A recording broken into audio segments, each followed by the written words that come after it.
చెంబ అమ్ము అమ్ము అంటూ కేకలు పెట్టడుతూ పిలవడంతో ఏంటి అదమ్మా అంటూ అమ్ము వస్తుంది.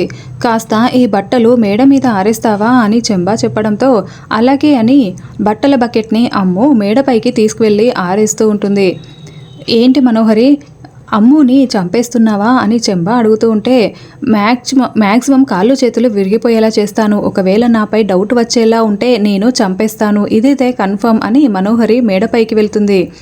ఇక అమ్ము బట్టలు ఆరేస్తూ ఉంటే మనోహరి చీరల చాటును నిలబడి మొత్తం గమనిస్తూ ఉంటుంది.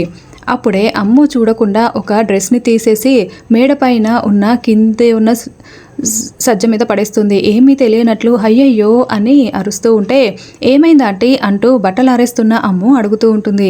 ఆ డ్రెస్ అదిగో అక్కడ సన్స్లైట్ మీద పడిపోయిందో, ఎలా పడిపోయిందో చూడు అని చూపిస్తూ ఉంటే మీరు పక్కకు జరగండి ఆంటీ, నేను తీస్తాను కదా అని వంగి అక్కడ ఉన్న డ్రెస్ని అందుకోవడానికి అమ్ము ట్రై చేస్తూ ఉంటుంది.